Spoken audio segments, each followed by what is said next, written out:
പ്രാണായാമമെന്നു വെച്ചാൽ ശ്വാസയായാമം. പതഞ്ജലി മഹർഷിയുടെ യോഗസൂക്തങ്ങൾ. യോഗധ്യാനം പ്രാണായാമം മൂന്നിനങ്ങളും ശരീരത്തെയും മനസ്സിനെയും കൂട്ടിക്കെട്ടുന്നു. സുന്ദരബലിഷ്ഠ ശരീരത്തിനായതും തലച്ചൊറിനും നട്ടെല്ലിനും പുഷ്ടിയേകുന്നു. ആസ്തമ, പ്രമേഹം, അസ്വാസ്ഥ്യം എന്നിവയ്ക്കും ഏകാഗ്രമനസ്സിനും സുഖനിദ്രയ്ക്കായും യോഗാസനം പ്രാണായാമം ആദ്യപടിയായി. ശേഷം ധ്യാനം അഭ്യസിക്കാം ഏറെ വൈകാതെ. ആസനം പ്രദാനം ചെയ്യും വ്യായാമങ്ങളായി ഇന്ദ്രിയങ്ങൾ, സന്ധികളും മറ്റവയവങ്ങൾ. ആസനങ്ങൾ നിന്നുകൊണ്ടും കമിഴ്ന്നു കിടന്നും ഇരുന്നു കൊണ്ടും മലർന്നു കിടന്നും ചെയ്യേണ്ടതുണ്ട്. ഉത്തിഷ്ഠപാദാസനം, പവനമുക്താസൻ, സർവാംഗാസൻ, മത്സ്യാസൻ, ഹലാസനം പോലെ. സേതുബന്ധാസൻ, നൗകാസൻ, നടരാജാസനം, മേരുബന്ധാസൻ, ശവാസൻ എന്നിവയെല്ലാം. പത്മാസനം, വജ്രാസനം, ഉഷ്ട്രാസനെല്ലാം. പശ്ചിമോത്തനാസനം, വക്രാസനം പോലെ.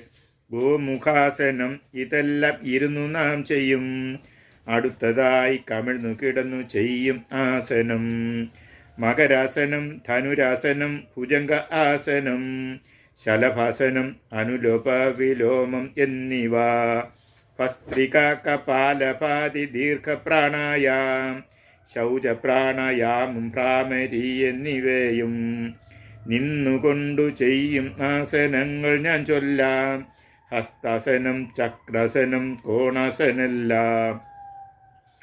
താടാസനം, ഉത്കടാസൻ, യോധാസനവും നിന്നുകൊണ്ടു ചെയ്യും വേറെ യോഗ ആസനം.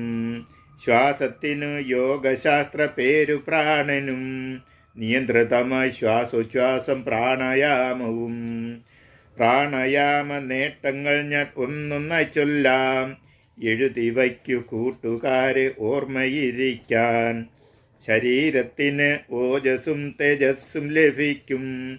ദുർമേധസ് ഒന്നൊന്നായി ഓടിയൊളിക്കും. പ്രാണായാമ പരായണന്മാർ ദീർഘായുസുകൾ. ഏകാഗ്രത ഓർമ്മശക്തി വർദ്ധിപ്പിക്കുന്നു. ശാന്തിയും സമാധാനവും മനസ്സിനു നൽകും. ജഠരാഗ്നിക്കൊപ്പം വർദ്ധിക്കും നെർവസ് സിസ്റ്റവും. ആസനങ്ങൾ ചെയ്താലെന്തു രോഗമകറ്റാം. വരുന്നാളുകളിൽ വേറെയൊരു കവിതയായി നൽകാം. പ്രാണായാമമെന്നു വെച്ചാൽ ശ്വാസവ്യായാമം.